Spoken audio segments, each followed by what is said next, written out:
Alors donc on pourrait faire une forme de biographie du parcours de Viktor Frankl, mais il faut aussi faire notre propre parcours.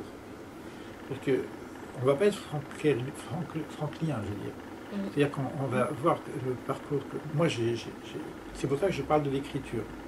Notre écriture est importante, parce que par quoi on est passé? Pourquoi on est là aujourd'hui? Qu'est-ce que je pourrais rajouter dans ce que j'ai aujourd'hui pour pouvoir compléter? Pourquoi pas revisiter certaines choses? Tu vois, ça c'est une approche que j'apprécie énormément et que l'on trouve que extrêmement rarement. Souvent, tu vois, quand toutes les écoles ou quoi que ce soit, tu dois rester dans le cadre, tu sais, ce qui donne aucune propre créativité. Voilà. Et de t'entendre dire ça, c'est libérateur. Enfin, tu vois, je trouve que merci, parce que c'est tellement rare. Et j'aime du coup, enfin, je suis désolée, c'est une aparté, mais tu vois, là, ça fait du bien de t'entendre au contraire dire que, voilà, bah, ça on le prend, mais après on en fait à notre sauce, voilà, parce qu'on est tous uniques, on est tous différents. Puis voir aussi ce qu'il y a. Et il y a les bases qui permettent d'aller vers autre chose. Ouais, mais là, ce sur quoi insiste Elie, c'est de prendre le recul, une autodistanciation justement vis-à-vis de ta propre histoire. C'est-à-dire, qu'est-ce que dans ta propre histoire, pourquoi aujourd'hui, bah, tu choisis de suivre les cours d'Elie, quelles ont été les graines de sens, comme il le dit, sur ton parcours, si tu revisites l'enfance. Oui, bah ça je le sais. Et là aussi, la visée que tu choisis, parce que la manière dont tu vas raconter ton histoire, elle t'est complètement personnelle. Admettons, tu vas parler, bah, je sais pas, tes relations à tes parents, etc. La manière dont tu vas le raconter, c'est également un choix. Oui, oui. Là, je parlais sur un sens, mais alors, c'était même plus... Ici, c'était ton approche, ton ouverture d'esprit. Si tu veux, c'est une mentalité. Là, Ah oui, d'accord. Tu vois, c'était sur quelque chose de plus grand. C'est-à-dire que quand on enseigne quelque chose, il faut toujours, tu sais, voilà, pas dépasser le maître ou bien rester dans ce qu'on t'enseigne. Ouais. Là, au contraire, on est dans une ouverture d'esprit si tu veux, de t'imprégner, bien évidemment, mais si tu t'en imprègnes, tu vas quelque part le transformer par rapport à qui tu es, mais ça ne veut pas dire que tu n'es pas fidèle à l'enseignement. Bien sûr. C'est juste que tu rajoutes quelque chose. D'accord, oui. Et oui, c'est très juste, de toute façon, parce que je pense que chacun a une richesse aussi à apporter dans sa propre démarche.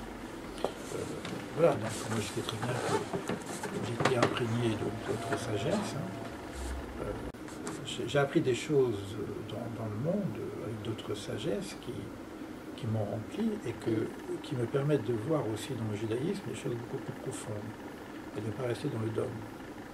Ce que j'ai expliqué tout à l'heure, je vais le reprendre un peu cette notion de dimension universelle, que je n'aurais peut-être pas trouvé si j'étais resté simplement dans mon orthodoxie. Si je serais resté que dans ma singularité, avec la richesse de la singularité. Je ne dis pas qu'il n'y a pas une richesse. Chaque tradition a une très très grande richesse. Mais cette ouverture vers l'universel, non pas que ce que moi je peux donner à l'universel, mais ce que l'universel peut aussi me donner. Donc il y a ça. C'est pour ça que je dis, bon, Viktor Frankl à ce parcours, c'est très intéressant d'aller voir ces graines de sens. Et quand je dis en finir, c'est vraiment aller chercher les essentiels. Un peu le dépasser comme Viktor Frankl les a dépassés. Un nain sur l'épaule d'un géant va plus loin. D'accord ? Donc c'est ça que je reviens tout le temps. Mais on reste des nains. Des nains sur le géant. C'est-à-dire que, mais de nain en nain en nain, on devient géant quelque part. Mais sur Freud, j'ai pas, soit je deviens freudien, et à ce moment-là je tombe dans l'orthodoxie freudienne, et je peux être plus grand que Freud, mais moi mon idée n'est pas là. J'ai dit je veux rester nain par rapport à Freud. Je ne veux pas devenir freudien. Et quand je vais voir Adler, je veux rester un nain. Donc lui il en saura beaucoup plus que moi sur sa théorie. Et moi je vais prendre d'Adler ce qui va me permettre de voir un peu plus loin. Et puis tu deviendras ton propre géant. Et tu deviendras ton propre géant avec ta propre structure, etc. Donc après, il y a une démarche que tu vas proposer. Moi, ce que j'essaye de faire aussi, mais c'est vrai que si je prends les géants que j'ai rencontrés dans ma vie, ça me permet d'avoir une synthèse qui est quand même assez intéressante, parce qu'elle est tellement plurielle, aussi bien dans les psychothérapies où j'ai appris des différentes écoles de la psychothérapie, donc je suis entré dans les disciplines plurielles, et aussi bien au niveau de la tradition, etc. Il y a des maîtres qui sont là, qui sont derrière moi, que je remettrai à jour, comme Aurobindo, comme Krishnamurti, etc., qui sont C'est vrai que c'est grandi. bien ça aussi. Hein? Ouais, c'est vrai que c'est bien ça. Bah, sur la psychothérapie, Aurobindo a écrit des choses magnifiques. Même Krishnamurti. Donc c'est pareil. Donc voilà, donc il y a j'ai pas tout étudié, mais ce que j'ai étudié, c'est pas mal. Et il y en a que j'ai pas étudié, qu'il faudrait que je rajoute dans mon espace de connaissances et de pratique. En gros, voilà. Mais ça veut, si je veux devenir un logothérapeute, évidemment, je serais obligé de me spécialiser dans les données qui ont été données par l'école de logothérapie. Hein? Je ne suis pas sûr que Viktor Frankl serait d'accord avec cette idée-là. Non. Je serais pas sûr. Moi, j'ai lu des textes, donc je l'ai rapporté pour défendre ma cause aussi, que Viktor Frankl nous demandait de le dépasser. Il voudrait qu'on fasse la même démarche que lui a faite avec ses géants, qu'on prenne Viktor Frankl comme un géant et qu'on se mette sur les épaules de Viktor Frankl. Et avoir l'audace de dire, un nain sur les épaules d'un géant, on voit plus loin. Et pourquoi pas? Pourquoi pas? Eh oui, pourquoi pas? Parce que Viktor Frankl, c'est pas le maître du monde. Non, il est ouvert. D'accord, donc, il est resté quand même confiné dans une démarche quand même extrêmement philosophique, avec l'expérience de la Shoah, plus toutes les expériences qu'il avait auparavant, mais il a fait le tour de toutes les psychologies humanistes sur le terrain. Il a vu Rogers, il a vu Maslow, donc il est dans l'espace de Palo Alto, donc il nous amène quelque chose d'extraordinaire au niveau de toute la mouvance moderne. Il amène un peu de tradition, il amène un peu de christianisme, il amène un peu de judaïsme, il amène un peu d'énormes choses, mais j'ai rien lu sur l'Extrême-Orient. Non. Pas vu, etc. Donc maintenant, est-ce qu'on peut chercher les graines de sens? Alors moi, en tout cas, c'est ce que je propose dans le coaching existentiel. Comme je ne propose pas une démarche de logothérapeute pur, je propose une démarche d'aller chercher les graines de sens dans chacun de ces domaines. Évidemment, la logothérapie va prendre une place plus importante que les autres psychothérapies, mais pourquoi pas aller voir sur la thérapie transgénérationnelle, transpersonnelle. Il y a des choses qui ont été écrites très intéressantes là-dessus. Oui, moi j'ai fait cette école plurielle, donc j'ai touché un petit peu à toutes les différentes écoles. Bon, pourquoi pas? Alors, Viktor Frankl ne parle pas de la sophrologie, la sophroanalyse. Comment il en a que la sophroanalyse est quand même super utile pour connaître l'inconscient. Enfin, on gagne du temps par rapport à la psychanalyse. Donc voilà des outils qu'on pourrait amener, en tout cas, aborder. Moi, j'ai fait la formation complète. J'ai eu la chance d'avoir un super professeur, un maître, je peux dire, de la sophrologie, par carnésienne, la sophroanalyse, Alain Héril, pour le nommer, qui a écrit de très beaux ouvrages et qui travaille en clinique aussi, et qui a été mon superviseur. Moi, même quand je vais à l'école, je vais à l'IVEN, une école, c'est une école d'ingénieurs. Je présente la logothérapie, je leur fais faire de la sophroanalyse. Les étudiants, voilà, donc on est dans ce cadre-là, quoi. Mais je pense quand même qu'on peut être un nain sur son épaule, hein, c'est-à-dire qu'on peut pas, c'est pas vraiment le dépasser, puisqu'on reste un nain. Je ne peux pas le dépasser. C'est lui le logothérapeute, c'est lui le fondateur de la logothérapie. Mais faut que je reprenne les textes qu'il a écrits dans Donner Raison de vivre, hein, c'est dans le livre Texte Raison de vivre, où il nous accompagnait pour nous dire, vous prenez votre route, construisez votre propre école. D'accord? Alors moi, quand j'ai fait la première formation ici de logothérapie,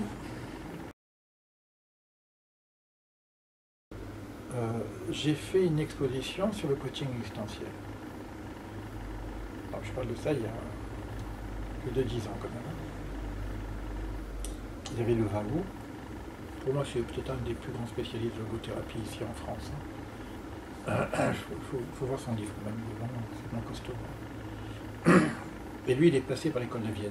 Il a été formé en tant que psychiatre à l'école de Vienne. Et il a fait toute la biographie de la démarche philosophique de Viktor Frankl.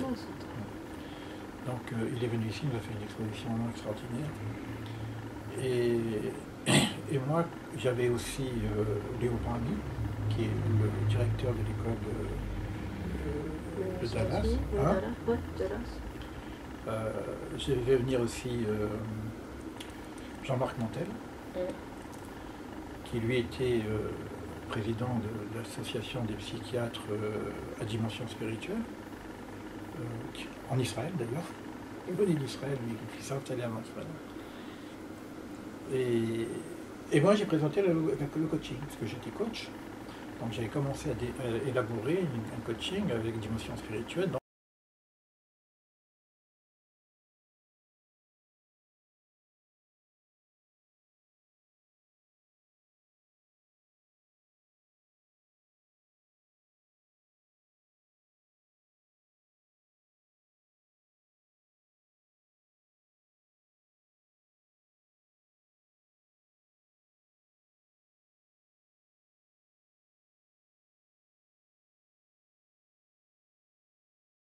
Beaucoup de gens, hein.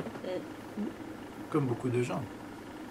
Si vous prenez n'importe quel philosophe aujourd'hui, vous partez les premiers philosophes, mais les présocratiques au dernier Heidegger, c'est toujours la question du sens. On revient toujours le sens de l'existence, l'existence le sens, l'essence et l'existence, qu'est-ce qui les précède, etc. On tourne là-dedans, quoi. Donc on peut l'avoir à 16 ans, moi je l'ai eu très jeune aussi, donc voilà, donc c'est une question de base, mais à partir du moment où soit il y a du sens, soit il n'y a pas de sens. C'est une option hein, au départ. Ouais. Il n'y a pas de sens, je tombe dans le nihilisme. Donc, et je tombe dans des théories qui sont réductionnistes. Donc lui, il a quelque part, dès le départ, était en opposition avec ces démarches nihilistes. Parmi ces valeurs, certaines pourraient être universelles, construites par des principes universels inhérents à l'humanité en évolution. Ces principes peuvent être comparés au territoire des vérités universelles de l'humanité, alors que les valeurs personnelles seraient notre carte. C'est intéressant comme on a notre carte avec nos valeurs, mais il y a aussi un territoire dans lequel il y a des valeurs universelles.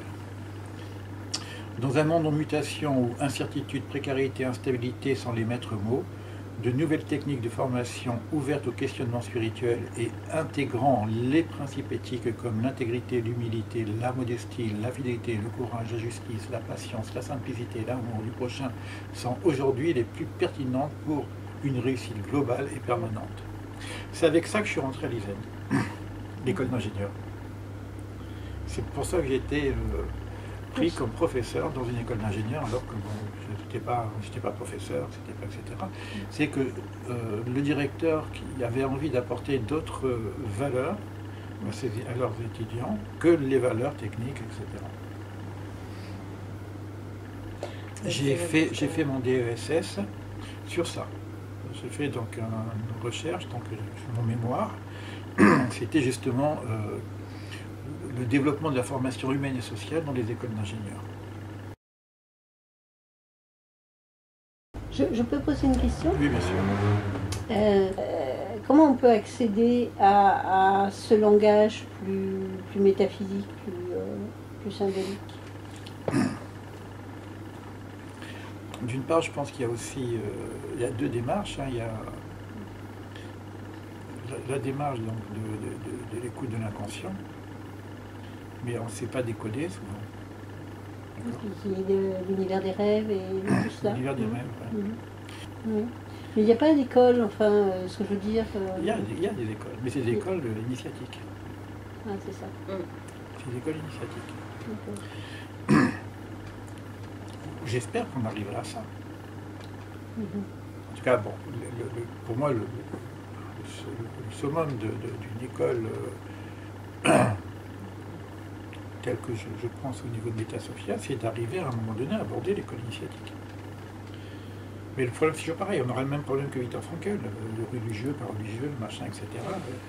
Mais on a des référents au niveau de l'école initiatique. Hein. Avec la Kabbale, là. Hein? Alors, Oui. moi j'ai la Kabbale, mais je n'ai pas que la Kabbale. Le cœur, moi je suis guénonien aussi un peu, hein, c'est-à-dire qu'il y a une tradition primordiale et après il y a plusieurs traditions qui viennent fleurir autour de cette tradition primordiale. Alors je pense que la Kabbale est très proche de la tradition primordiale. Il y en a qui discutent encore un peu là-dessus. Guénon il y arrivait presque. Hein. C'est la Kabbale, bon, si tu veux, c'est les premières traditions de ce qu'on appelle le livre de l'homme. Donc on a la Bible avec ce qu'a reçu Adam, tout ça. Adam, Bon. Après, il y a une forme qui nous est donnée aussi au niveau du peuple avec la révélation du Torah. Mais bon, il y a quand même des initiés qui ont fait de très belles choses. Steiner, Ouais, super. c'est très. Moi, j'ai pratiqué un petit peu, même j'ai pratiqué au niveau de l'agriculture, par exemple, de Steiner. Quand j'avais mon jardin La à bio, Lucéram, biodynamique. Biodynamique. Biodynamique. Ouais, biodynamique. il y a des médecins, il y a la médecine de Steiner, il y avait l'EDA, etc. L'école aussi. Et l'école. Pour les enfants. Les enfants, ouais. Et tu as ces livres d'initiation.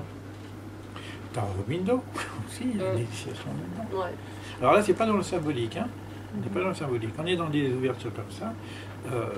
L'avantage d'une école un peu telle que je souhaite avoir, en tout cas développer, créer, ou co-créer, je dirais plutôt co-créer même, c'est justement cette possibilité de pluralité des sciences. Quoi. Et pourquoi pas les sciences initiatiques. Mais là, on est vraiment dans les sciences initiatiques. Vraiment les sciences initiatiques. Alors c'est intéressant de voir, parce que là, quand on parle de coaching personnel, même coaching distanciel, on a l'impression d'être centré sur la personne. D'accord ? C'est ce que je n'ai pas exploré. L'éveil des anges.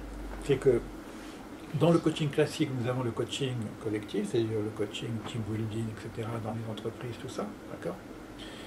On a commencé à faire des études sur la psychopathologie des entreprises.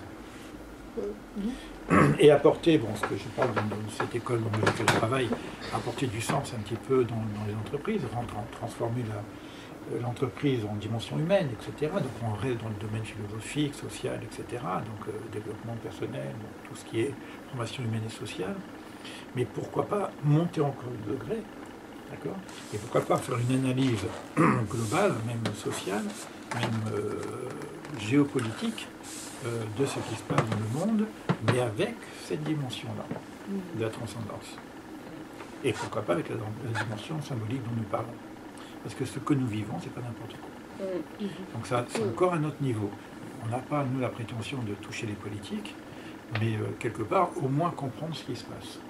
Vous avez le champ des coachings, je fais un dessin que vous trouverez dans les dossiers que je vous ai envoyés, avec tous les nombres de coachings qu'il peut y avoir, d'accord ?